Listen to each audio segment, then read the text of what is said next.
สบายดีพี่น้องสบายดีซีที่หักแพงสุขุสุขคนสมองสุบนเด้อพี่น้องเนาะสบายดียามแรงๆพี่น้องสบายดียามค่ำคืนพี่น้องเว้ยตอนนี้ก็มาต่ำเขาได้1 ทุ่มตรงพี่น้องเว้ยเนาะเดี๋ยว18:59 นาที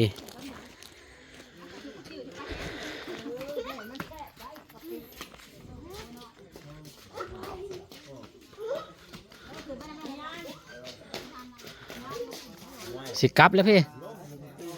สิกลับแล้วป่ะอ๋อเป็นอะไรทั้งพุ่นส้มใจคือกันนี่ก็โอ้เจ็บน้ำอยู่นี่โดยเอาโดยทางใดกับพอทางใดเนาะ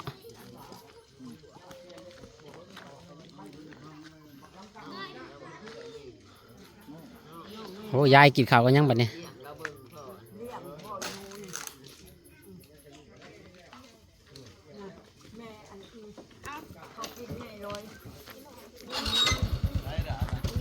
ฮะไอ้ต้อง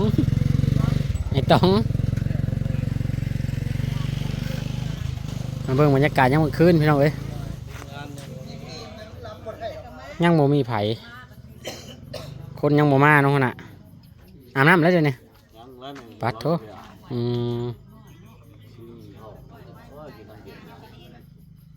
ยังโมมีคนมาพี่น้องเอ้ย1 ทุ่มเลยนะแม่มากระลอกบ่เราลิ้นเราสั่นอยู่บ่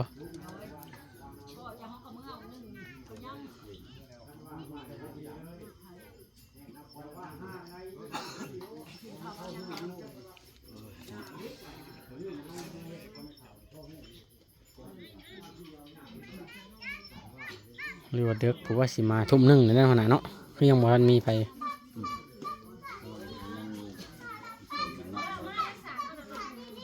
เขาจะยังกินข้าวกินน้ำบ่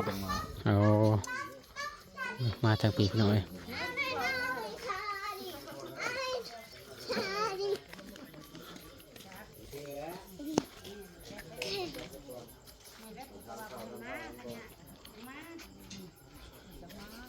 เบิ่งพาขึ้นเบิ่งทางเทิงก็ได้พี่น้องเด้อ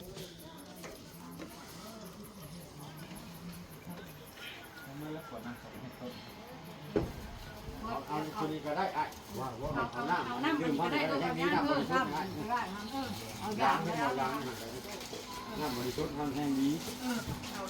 บรรยากาศกลางคืนพี่น้องเอ้ยเนาะแก้วรบอยู่นะนี่ก่อนนี่กี่เอามาโค้งไว้ที่เอามาโค้งว่างไว้นี่กี่โค้งว่างนั่งไว้ปิดโค้งใหญ่ก็ทางขึ้นมาก็จะมืดนิดหน่อยเลยพี่น้องเอ้ยบนพระเพิ่นขึ้นมาพี่น้องเอ้ยเนาะเพิ่นขึ้นมาให้บุญผู้เสียพี่น้องเอ้ยทุกอย่างเลยจะเพิ่มเลยนะ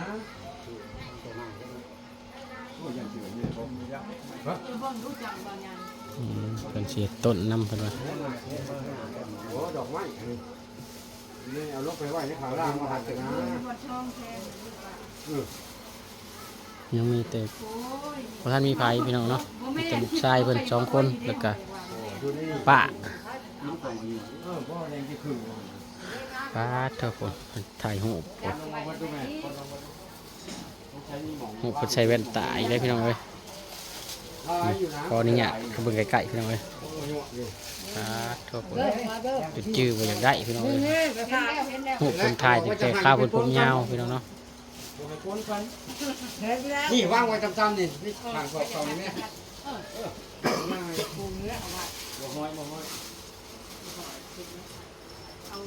เฮ้ยเทียนเลยนะเทียนหมดเทียนหันนี่เทียนน้ำส่งดอกไม้ไม่ใช่ใบดีเด้อพอจีโน่พี่น้องเอ้ยจีโน่ยังบ่ทันมายังเมื่อไหร่สดน้ำลุงโดยเพิ่นทักทายสบายดีพี่น้องแล้วเนาะจะได้เลยน้องเอ้ย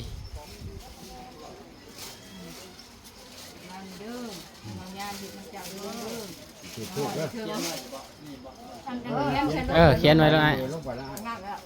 เขียนแล้วจะประจุทูบดอกนึง ขียนชื่อลงไปให้เพิ่น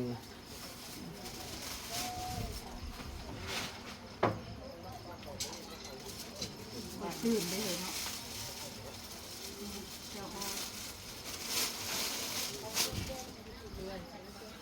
จุดทูบขอน้ำเพิ่นเด้อแพนเด้อจุดทูบขอน้ำเพิ่นวะจะสิให้ตัวใดมื้อนี้ พอจะพกโตเล่าแบบนี้นะครับก็ได้เนาะ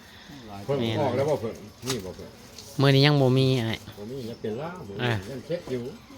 ยังบ่มีมื้อนี้ เพิ่งท่านน่ะก็เห็นนั่นนี่ก็เพิ่ง โอ้ ว่าให้นวดชุดถ่ายมื้ออยู่จังได๋ เมื่อวานเนี่ยเขาจ้อยเราเพิ่งอยู่ในทงห้อยซิดแล้ว นี่ก็เพิ่งนี่บ่เห็นเลยไปเลยบัดนี้หลายคนท่วงอันนี้ โอ้ ครับ สบายดี เข้าอันนี้ทงยา ไปดีไหมยาย เอาชอบเพิ่น เข้าอันนี้ทง เจ้าย า เจ้าคิดตัวเนาะ เออ อ่านแล้วคิดตัว โอ้จะว่าสิออกทุ่มหนึงยังบ่จัก คิดไว้แล้วอ้ายว่าจักชั่วโมงนึงเด้อคิดนาทีเด้อแม่นอี อืม มันบ่ฮอดเวลาอ้ายบอกว่า8 5 9ยังถืออยู่9โมงเช้าเนาะ เป็นเสียบ่ อ้ายว่า8รัก8ขึ้นมา โดย ตัวได้ง่ายแล้วหนามันชื่อบุคชื่อไผ่น่ะ เบิ่งกันอยู่บัดนี้ แม่นแล้วบาดเนาะ แม่ไผ่แหละ จำตาพุ่นแล้วเลี้ยวเบิ่งตาแล้วเบิ่งอื่นเด้อ เบิ่งหน้านี่บ่จื้อ เบิ่งหน้าบ่ชื่ คันบ่เบิ่งตา มันบ่ลงมือใดบ่ลงก็เบิ่งยังก็ ไป บ่ลง นี่ได ถ้าจะลงเบิ่งตาก็เบิ่งแล้วแหละ อ๋อลุงเฮาลุงมูลเนาะลุงมูลลุงใหญ่นี่คือลุงโจบนี่มันเบิ่งลูกมันบ่มีจักคนคือเพิ่นได้ก็บ่คือได้คือจำบ่ได้เลยก่อน อืม มันคือว่า โอ้ยเราบ่ได้คือลุงได้ มูล ลุงแม่เราได้ เมือง มันลุงมูลเลย นอนพออยู่เรา มัน ได้ พอ มันคือบุ มู ญ ล เดียว เนี่ เนี่ย ย พอนะ เรา คือ สูง ครับ มันพลาด แนวสูงแนว คือสูงคือกันอันนี้ก็สูงคือกันลุงมูลตะกี้สิไผสิบ่ได้ต่ำนะเด้อหางย่างนี่ไปหน้ากับถอยหลังนี่บ่โตแล้วย่างนี่บ่แนวหน้าไว้เด้อแล้วเฮ็ดพ่วงไปเบิดเลยเด้อเฮ็ดหนึ่งมาในการย่างไว้นี่ลุงมูลกับลุงพานเขาว่าโอ้ยสิฮอดใช่น่ะว่าบ่ต้องห่วงอันนี้เข้าเดียวตัวสิย่างท่านบ่ได้ย่างบ่ทันเรา ขี่ เราย่างขี่ ตอน พ่วงไปเลยจีนแล้วน่ะพ่วงพ่วง ไว้ ไว้ จะหาเราขี่ยนต์เราขึ้นทันได้ ทหารไปล่า อ้าว ว่าเรา เอาตัวเจาะไว้ตะกี้เนาะจานคนยานเราเป็นพ่อบ้านนะโอ้ยเราพาพ่อนเราวงจะเป็นผู้สาว ว้าย น้ำหมักม่วนแค่ไหนพ่อนนั้นหุ่นหนาหุ่นลังหุ่นหนาหุ่นหลัง ก็ยังว่าเป็นเพราะว่า ว้ายว่าช่วยหน้าช่วยหลัง เฮ้ยเรา ทำกั เป็น นพ่อบ้านไหน อืม แต่ว่าไว้ได้ให้ละย่าง พ่อชิว่าโอ้เราหมักม่วนเด้อ บ่ทันละดอกย่างนะเจ้าสิว่าย่างไว้บ่ทันแล้ว เอาที่ไปใช้กันเอา คืออันน่ะสังกานี่คนนวงจีแล้วก็ไปอยู่น้องเฮาอยู่พวกหลายเดือนกูน่ะคดีชักทอดเที่ยวยศอยู่ในยติง อืม เอาไปเชื่องไว้พวกสารเฮือนไปยายควรนั่นเด้ โอ้ เราจะอยู่หันสังกานี่ทั้งหมดลงมาอยู่น้องเฮาว่ะเขาตั้งแคมป์ไว้นอนนี่ตู้ที่เนื้อให้เฮาเอาไปนอนครับกินอยู่นี่นอนอยู่นี่ เดินหายชามเซน เงินก็พอได้ใช้เช่นน้อยมากดอกเงินมันยากดอกมันเข้ากำเป็นหน้าชาเนาะตอนนั้น ชอ นะ งเซนเอาไปเห็น พอได้ใช้เราบ่รับบ่เลยพอได้ใช้ ใส่ชาชองเซน พอดีชักทอดวางงอคันอันนี้มันสิล่ามเครือมันเกลดิอย่าเบื่อได้เขียวเบื่อนี่ค่อย เอาไปใส่กระ กู เป๋า ก็อยู่บ่ได้คือกันแล้ปูนอยู่นี้ น้อยนั่น 3 เดือนติดตามข่าว3 เดือนจะเต็ม ใช้ทุ่งเชืออะไรกัน บาดนี้มั้งว่า ยังบ่ทันมีไฟมาพี่น้องเนาะ มันเย็นแหละ ทั้งลุงกับพ่อ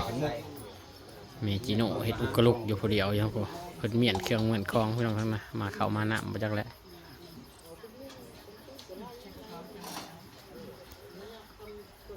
หลายว่า ใช่มาเบิ่งเลขกับพี่น้องเอ้ยอายุเพิ่นจักปีแล้วนี่บ่ปะ80บ่ FC หลายคู่หลายคนก็ถามว่าอายุพ่อใหญ่จักปีเด้ว่าซั่น ประมาณ80พี่น้องเอ้ยเพราะว่าลูกชายกกเพิ่นก็ยัง58 59แล้วว่าซั่นยังฮอด60เลยพี่น้องเอ้ยลูกชายกกเพิ่นก็ได้เจ้าน่ะบ่โอ้โดยใช้เลขเพิ่นน่ะเบิ่ง เด็กเก็ตมันเด็ก ใส่เบิ่งมาเบิ่งปินมา ชามหนึ่งยังได้ เด้อพี่น้อง ให้ชองโต๊ะบ่ได้ได้ชามโต๊ะเลย ไปเปิดไฟเปิดแพทก่อน 313 313 313 นี่พี่น้องเด้อ อืม นะเลขหาบ่จังหวะ ว่าตัว เลข3ให้บอกหัวมันเลข3จะคือกัน313เด้อพี่น้องเด้อมื้อนี้ บอกกันก็บ่ได้ มื้อนี้วันยังไงนี่บ่ปะมื้อนี้วันยัง แต่ก่อนน่ะก็ มันไปหัดมื้ออื่นมันชุดเลขลาวได้นี่เนาะมื้ออื่นนี่นี่เลขลาว313เด้อพี่น้องเด้อ บ่มีเลย 313 เขียวก็อันสาวของเขานี่ตัวเขียวนะ 313คัน13นั่นเลข เจ้า ซ่า ไฟช่องเองเจ้ามันนี่พูดเจ้า เพิ่นจุดธูปขอเลขพี่น้องเอ้ย เพิ่นเอายัดใส่เพิ่นสูบยาเพิ่นยัดไว้ ลงเข้าลงเมืองทั้งลุมก่อนพี่น้องเนาะ ยาเย็นเป็นยาจนนี่ ยังบ่มีคนหลายพี่น้องเอ้ยดิมันยกมันยักทีมหมกกะหลอกไผ่ไฮโลยังบ่ทันมาเลยพี่น้องเอ้ยเด็กเติบเลยเนี่ย